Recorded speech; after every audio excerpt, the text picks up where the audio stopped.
اس بیان کے لیے اللہ تبارک و تعالی نے آگے آیت الکرسی نازل فرمائی ہے، اور بعض احادیث کے اندر آیا ہے کہ یہ قرآن کریم کی عظیم ترین آیت ہے۔ اللہ تبارک و تعالی نے قرآن عظیم سب سے زیادہ عظمت والی آیت یہ نازل فرمائی ہے، اور حضرت ابو ہریرہ رضی اللہ تعالیٰ عنہ کی ایک روایت میں رسول کریم صلی اللہ علیہ وسلم کا یہ ارشاد منقول ہے کہ سورہ بقرہ میں ایک آیت ہے جو سیدۃ آیات القرآن ہے، یعنی قرآن کریم کی آیات کی سردار ہے، اور اس میں یہ بھی مذکور ہے کہ جس گھر میں وہ پڑھی جائے شیطان اس سے نکل جاتا ہے۔ اور سنن نسائی کی ایک روایت میں ہے کہ رسول اللہ صلی اللہ علیہ وسلم نے ارشاد فرمایا کہ جو شخص ہر نماز فرض کے بعد آیت الکرسی پڑھا کرے تو اس کو جنت میں داخل ہونے کے لیے موت کے سوا کوئی چیز مانع نہیں ہوگی، یعنی موت کے بعد فوراً وہ جنت کے آثار اور راحت و آرام کا مشاہدہ کرنے لگے گا۔ تو اس آیت کریمہ میں پہلے اللہ تبارک و تعالی نے فرمایا کہ اللہ لا الہ الا ہو، اللہ وہ ہے جس کے سوا کوئی معبود نہیں۔ یہ ہے توحید کا وہ کلمہ جو عقیدہ توحید کی بنیاد ہے کہ اللہ تعالی کے سوا کوئی معبود نہیں، کوئی عبادت کے لائق نہیں۔ پھر کچھ صفتیں اللہ تعالی نے اپنی ذکر فرمائی ہے۔ تو پہلی صفت ذکر فرمائی کہ الحی، وہ زندہ ہے، اور مراد یہ کہ سدا زندہ ہے، یعنی اور جتنی لوگوں کو، انسانوں کو، جانوروں کو، جنات کو، ملائکہ کو، جس کو بھی کوئی زندگی حاصل ہے، وہ زندگی ہمیشہ کے لیے نہیں ہے، ایک نہ ایک وقت اس کو موت آنی ہے، اور کوئی مخلوق ایسی نہیں ہے جس کو کسی نہ کسی وقت موت نہ آنی ہو۔ لیکن اللہ تبارک و تعالیٰ کی ذات ایسی ہے جو ازل سے ہمیشہ سے زندہ ہے اور ہمیشہ زندہ رہے گی۔ تو حی کی صفت یعنی زندگی کی صفت سب سے زیادہ واضح اور صحیح معنی میں زندگی کا مظہر وہ اللہ تبارک و تعالیٰ کی ذات اقدس ہے، اور اس کے سوا کوئی بھی حقیقت میں سدا زندہ کہلانے کے لائق نہیں۔ دوسری صفت جو ذکر فرمائی وہ القیوم۔ القیوم کا ترجمہ ہم نے کیا کہ جو کائنات کو سنبھالے ہوئے ہے، اور اصل میں یہ لفظ جو ہے یہ نکلا ہے قیام سے، اور قائم کہتے ہیں کھڑے ہونے والے کو، اور قیوم اور قیام اسی کے مبالغے کا صیغہ ہے، اور ان کے معنی ہے جو خود بھی قائم رہے اور خود قائم رہ کر دوسروں کو قائم رکھے اور دوسروں کو سنبھالے رکھے۔ تو جب اللہ تبارک و تعالیٰ کے لیے لفظ قیوم استعمال کیا جاتا ہے تو اس کے معنی یہ ہے کہ یہ اللہ تعالیٰ کی وہ خاص صفت ہے جس میں کوئی مخلوق شریک نہیں ہو سکتی، کیونکہ جو چیزیں خود اپنے وجود اور بقا میں کسی دوسرے کی محتاج ہوں وہ کسی دوسری چیز کو کیا سنبھال سکتی ہیں۔ لہذا کائنات کو سنبھالنے والا کی ذات تو صرف اللہ تبارک و تعالیٰ کی ہے، اور کوئی دنیا میں یا کائنات میں کوئی اور مخلوق، کوئی اور چیز ایسی نہیں ہو سکتی جو دوسری کائنات کی چیزوں کو سنبھالے۔ وہ تو خود اپنے آپ کو سنبھالنے کے لیے محتاج ہے، اللہ تعالیٰ کے حکم کی محتاج ہے، لہذا کوئی دوسری ذات قیوم نہیں ہو سکتی۔ اور یہی وجہ ہے کہ چونکہ یہ اللہ تبارک و تعالیٰ کی مخصوص صفت ہے جو کسی اور کے لیے استعمال نہیں ہو سکتی، اس لیے کسی انسان کو قیوم کہنا جائز نہیں۔ یہ جو ہمارے ہاں رواج چل پڑا ہے کہ جن لوگوں کا نام عبد القیوم ہوتا ہے ان کو عبد القیوم کے بجائے بگاڑ کے صرف قیوم بولتے ہیں، ایسا کہنا گناہ ہے،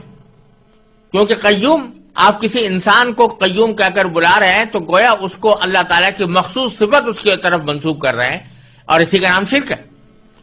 اگرچہ یہ چونکہ بے خیالی میں ہوتا ہے اس لیے ہم اس کے اوپر کفر اور شرک کا فتویٰ نہیں لگائیں گے، لیکن اس طرح کرنا جو شرک کی علامت ہے، ایسا کوئی عمل کرنا جو شرک کا مظہر ہو، یہ کسی طرح بھی جائز نہیں ہے۔ ہمارے ہاں جو رواج پڑ گیا ہے عبدالقیوم کو قیوم کہہ کر بلانے کا، عبد الرحمن کو رحمان کہہ کر بلانے کا، عبد الرزاق کو رزاق کہہ کر بلانے کا، یہ بہت ہی غلط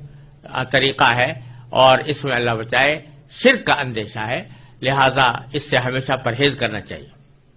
پھر اللہ تعالیٰ نے فرمایا کہ لا تأخذہ سنۃ ولا نوم، اللہ تبارک و تعالیٰ کو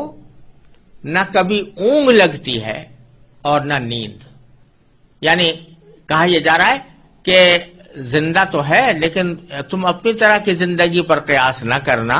کہ جیسی تمہاری زندگی ہے، کہ اس زندگی میں تم محتاج ہو اس بات کے کہ کبھی نہ کبھی تمہارے اوپر موت جیسی نیند طاری ہو۔ اگر وہ نیند نہ آئے تو تم پریشان ہو جاتے ہو اور تم تھک جاتے ہو، لیکن اللہ تبارک و تعالی ان تمام چیزوں سے بے نیاز ہے، نہ اس کو اونگ لگتی ہے۔ سنہ کہتے ہیں ابتدائی نیند کا جو ابتدائی حصہ ہوتا ہے، جس کو اردو میں اونگ سے تعبیر کر سکتے ہیں، اس کو سنہ کہا جاتا ہے، اور نوم باقاعدہ پوری نیند کو کہتے ہیں۔ تو اللہ تعالیٰ کو نہ اونگ لگتی ہے اور نہ نیند۔ پھر فرمایا کہ لہو ما فی السماوات و ما فی الارض، اسی کے لیے ہے جو کچھ ہے آسمانوں میں اور جو کچھ ہے زمین میں، یعنی زمین و آسمان کے درمیان جتنی چیزیں ہیں، زمین و آسمان کے اندر جتنی چیزیں ہیں، وہ ساری کی ساری اللہ تعالیٰ کی ملکیت ہیں، کوئی اور ان کی ملکیت میں اللہ تعالیٰ کا شریک نہیں، وہ خود مختار ہے، اس کے قبضہ قدرت میں سب کچھ ہے۔ جب یہ بات ہے تو اشارہ اس طرف ہے کہ جس شخص کی یا جس ذات کی قدرت میں اور اس کے احاطہ علم میں ساری کائنات ہو اور وہ جو چاہے کرنے پر قادر ہو، ساری کائنات کی چیزیں اس کی ملکیت ہوں، اس کو اپنا کاروبار خدائی چلانے کے لیے کسی شریک کی حاجت کیوں ہو؟ شریک کی حاجت تو اس کو ہوتی ہے کہ جو کسی نہ کسی جگہ حاجت مند ہوتا ہے، تو اپنی حاجت پوری کرنے کے لیے وہ کسی کی مدد چاہتا ہے۔ اللہ تبارک و تعالیٰ کو اس کی کوئی ضرورت نہیں، ساری کائنات اس کی ملکیت ہے۔ پھر فرمایا کہ من ذا الذی یشفع عندہ الا باذنہ، کون ہے جو اس کی اجازت کے بغیر اس کے حضور کسی کی سفارش کر سکے؟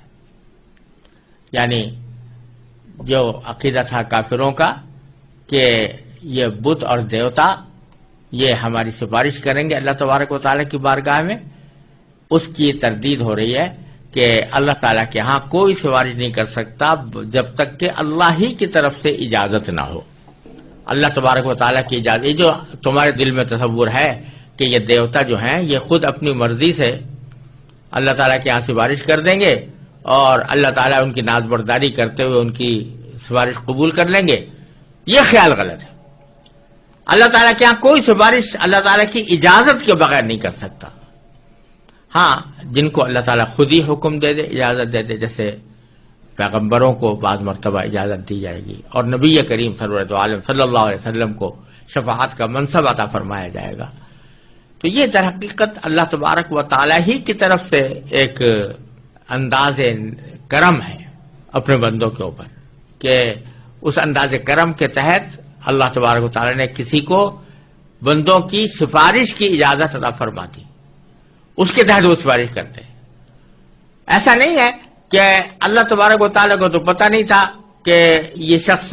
آیا قابل معافی ہے یا نہیں ہے، یہ جنت کے لائق ہے یا نہیں ہے، اور پیغمبر کے کہنے سے اللہ تبارک و تعالیٰ نے اس کو جنت میں داخل کر دیا اور اس کی مغفرت کر دی، بلکہ اللہ تعالیٰ کے علم ازلی میں ہے ہر شخص کے بارے میں کہ کون شخص جنتی ہے، کون شخص اللہ تبارک و تعالیٰ کے ہاں مقبول اور مقرب ہے،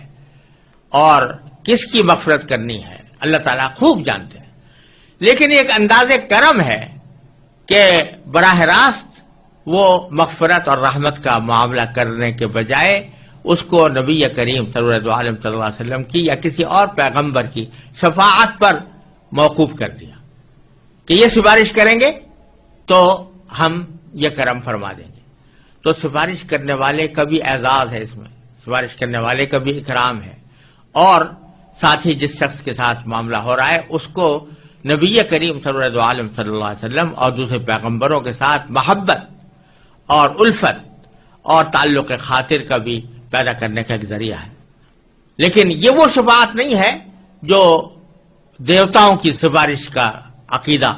جاہلیت کے اندر تھا کہ یہ لوگ اللہ کی مرضی کے برعلرغم بھی سفارش کر دیں گے اور وہ سفارش اللہ کے ہاں مقبول ہوگی. تو فرماتے ہیں کہ کون ہے جو اللہ تعالیٰ کے ہاں حضور سفارش کر سکے مگر اس کی اجازت سے. یعلم ما بین ایدیہم وما خلفہم، اللہ تعالیٰ جانتا ہے بندوں کے تمام آگے پیچھے کے حالات، بندوں کے تمام آگے پیچھے کے حالات جانتا ہے. یہ بات اس سیاق میں اسی معنی میں بظاہر کہی جا رہی ہے کہ سفارش عموماً اس موقع پر ہوتی ہے دنیا میں کہ مثلا ایک صاحب اقتدار ہے، اس کو کسی کے حالات کا علم نہیں ہے، پتہ نہیں ہے کہ یہ آدمی نیک ہے یا اچھا ہے یا اس کی مدد کرنی چاہیے یا اس کو کوئی اچھا منصب دینا چاہیے، کوئی عہدہ دینا چاہیے، اس کو تو پتہ نہیں ہے. اب اس کا کوئی مقرب شخص آ کر اس کے پاس کہتا ہے کہ میں فلاں بندے کی سفارش کرتا ہوں کیونکہ یہ میری نظر میں اچھا آدمی ہے اور اس میں عہدے کی صلاحیت رکھتا ہے، تو وہ اس کے کہنے کی بنیاد پر جانتا ہے، علم اس کو اس سے حاصل ہوتا ہے، خود اس کا علم کچھ نہیں ہوتا. لیکن تو سفارش کی ضرورت ایسے موقع پر پیش آتی ہے. اس کو تو دھیان تھا نہیں اصل آدمی کو، لیکن کسی نے سفارش کے ذریعے اس کو متوجہ کر دیا، سفارش کے ذریعے اس کو علم دے دیا کہ یہ آدمی مستحق ہے. لیکن اللہ جل جلالہ کیونکہ یعلم ما بین ایدیہم وما خلفہم، انسانوں کے تمام آگے پیچھے کے حالات کو خوب جانتا ہے، اس واسطے اس کو کسی کی سفارش کی حاجت ہی نہیں ہے کہ اس کو فیصلہ کرنے کے لیے کسی آدمی کی سفارش کی ضرورت ہو کہ وہ بتائے کہ فلاں آدمی مستحق ہے یا فلاں غیر مستحق ہے. اللہ کے دین کی دعوت اور لوگوں تک پہنچانے کے لیے